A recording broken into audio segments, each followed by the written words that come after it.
یہ سٹیج باہر لگائی جائے، گراؤنڈ میں ادھر لگائی جائے، ادھر لگائی جائے، یہ آپ صلی اللہ علیہ وسلم کی ولادت کا معجزہ ہے۔ میرا ارادہ تھا ادھر لگائیں تاکہ آڈینس آپ نعت خوان کو سن سکے، اور یہ نبی پاک صلی اللہ علیہ وسلم کی ولادت کا معجزہ ہے کہ ابر کرم اس محفل پہ برستا رہا۔ اور میں مشکور ہوں یاسر منظور صدیقی صاحب کا، نہایت ہی قلیل مدت، ان کو میں نے صرف 5 دن کا ٹارگٹ دیا تھا،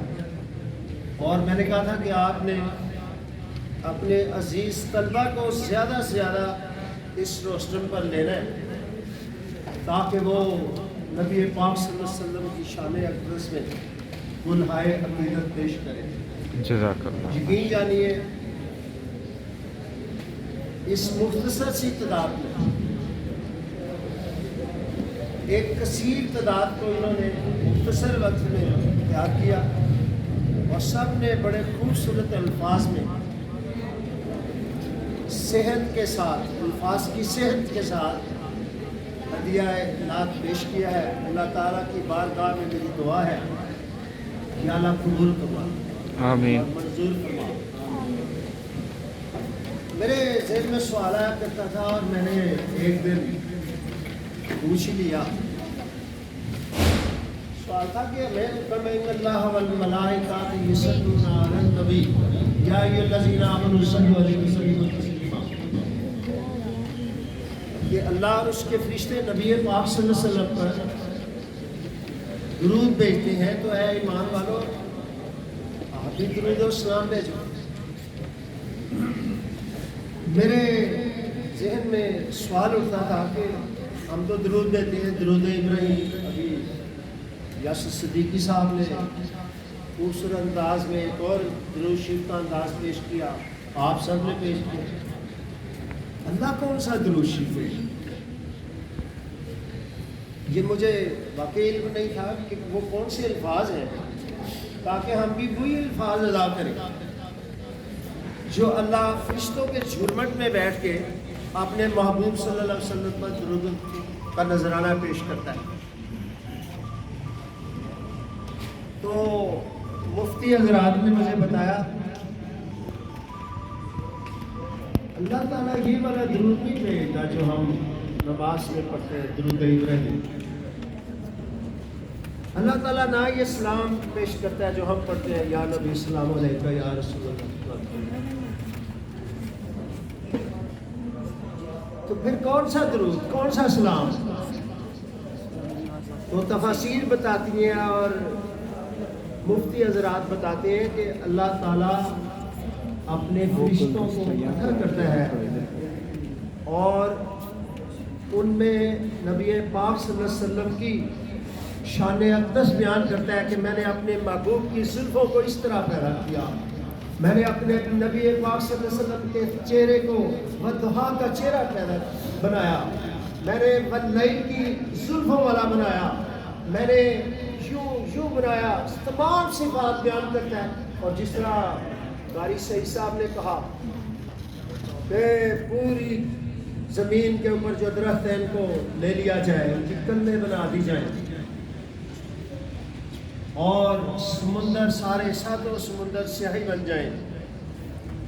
اور ثناء محمدی کے لیے رائٹرز کو کہا جائے سیاہی خشک ہو جائے گی، کل ختم ہو جائیں گے، آپ صلی اللہ علیہ وسلم کی صفات ختم نہیں ہوگی۔ تو یہ ابھی چند دن پہلے ایک آپ کے نہایت ہی کامیڈین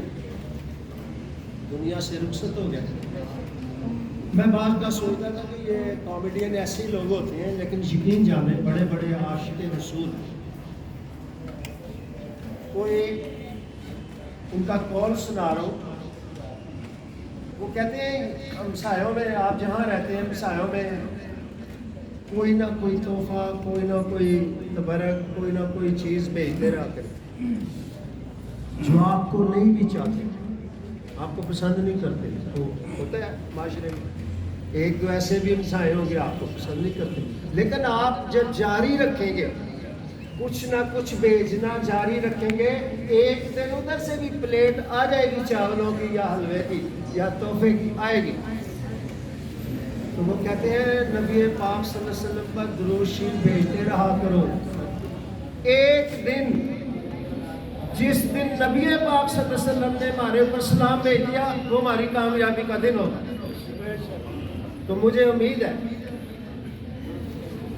اور یقین ہے، امید سے بڑھ کے لفظ یقین ہے کہ غوث اعظم فرماتے ہیں کہ علم عمل کے بغیر بیکار ہے، اور عمل میں اخلاص نہ ہو تو تب بیکار ہے۔ آپ نے نہایت ہی اخلاص کے ساتھ نعت گوئی میں حصہ لیا ہے،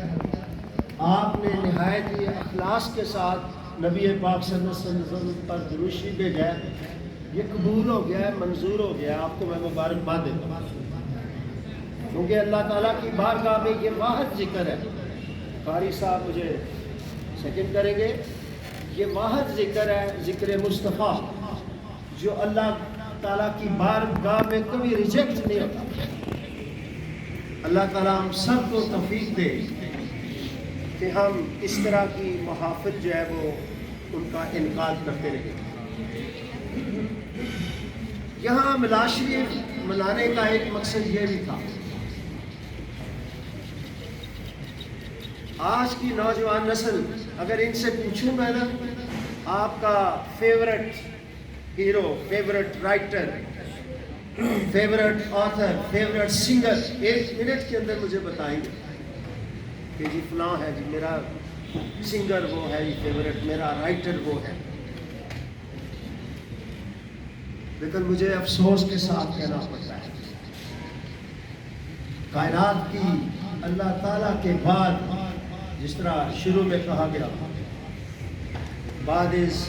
خدائے بزرگ قصہ مختصر، اللہ کے بعد اگر کوئی عظیم ہستی ہے تو وہ میرے آقا، ہمارے ہیرو وہ ہیں۔ ہر طالب علم کی زبان سے نکلنا چاہیے، اگر میں سیاست بیان کرنا چاہ رہا ہوں، میرے سیاست کے محور مرکز میرے آقا ہے۔ اگر آپ سے پوچھے یا آپ معالج بننا چاہتے ہیں، ڈاکٹر بننا چاہتے ہیں، تو آپ کے منہ پہ، آپ کی زبان پہ یہ لفظ ہونا چاہیے،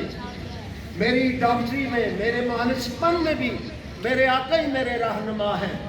کیونکہ آپ کی زندگی کا کوئی ایسا پہلو، کوئی زندگی کی ایسا پہلو ہم سے پوشیدہ نہیں ہے، وہ ہمیں رہنمائی فراہم کرتا ہے، تو پھر ہم غیروں کی طرف کیوں دیکھیں؟ تو آج اس بات کا عہد کریں کہ ہمارا جینا مرنا، کہ سب نبی پاک صلی اللہ علیہ وسلم رحمت اللہ عالمین کی سیرت پاک کے مطابق ہونا چاہیے۔ سیرت تو بیان کر دی، قاری سعید صاحب نے بھی بہت اچھا آپ کو میسیج بھی دے دیا، نعت شریف میں آپ نے نبی پاک صلی اللہ علیہ وسلم کی ثنا بھی بیان کر دی۔ ایک اور بھی پہلو ہے، وہ ہے نبی پاک صلی اللہ علیہ وسلم سے ویسے ہی محبت کرنا۔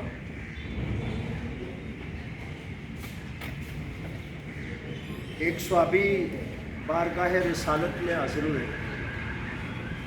بال بکھرے ہوئے، چہرے کی رنگت فقط رنگ پیلا پڑا ہوا، ادھر نظر کرم پڑنی تھی، نبی پاک صلی اللہ علیہ وسلم کی نظر پڑ گئی۔ وہ ہے صحابی، کیا بات ہے، مجھے تم بڑے بیمار لگتے ہو، تمہاری حالت ظاہر پر مجھے ترس آ رہا ہے، کیا ہو گیا تمہیں؟ کہتا ہے یا رسول اللہ صلی اللہ علیہ وسلم، میں آپ کو دیکھتا ہوں تو میرے دل کو قرار آ جاتا ہے، اور جب آپ سامنے نہیں ہوتے تو میرا دل بے قراری میں تڑپتا ہے۔ تو فرمایا تم تو مجھے زیارت کے لیے بیٹھے رہتے ہو، آتے ہو، کس نے روکا ہے؟ فرمایا یہ بات نہیں ہے، آج میں گھر میں بیٹھا ہوا تھا، یہ جو میری حالت ہوئی ہے میں سوچ رہا تھا یا رسول اللہ صلی اللہ علیہ وسلم ادھر دنیا میں تو میں آپ کو دیکھ رہا ہوں، زندگی میں بھی دیکھ رہا ہوں، آخرت میں تو انبیاء ہوں گے، آپ امام الانبیاء ہے، لاکھوں انبیاء، 1,20,000 سے لگ بھگ انبیاء ہیں، شہداء ہوں گے، صالحین ہوں گے، اولیاء ہوں گے، میں آپ کو کہاں تلاش کروں گا؟ یہ جو تڑپ ہے اس کی وجہ سے یہ میری حالت ہو گئی ہے۔ ابھی سے قبل کے نبی پاک صلی اللہ علیہ وسلم جواب دیتا ہوں، اللہ نے حضرت جبریل علیہ السلام کو حکم دیا جو میرے آقا کے پاس، وہ آئے اور نزول وحی ہوا، اور اس کا ترجمہ بتا رہا ہوں کہ میرے ان صحابہ کو، میرے ان امتیوں کو یہ خوشخبری سنا دو جو مجھ پر اور نبی پاک صلی اللہ علیہ وسلم کی آل پر خلوص کے ساتھ دروشی پڑھیں گے، کل روز قیامت وہ میرے نیبر میں ہوں گے، میری ہمسائیگی میں ہوں گے، پھر انہیں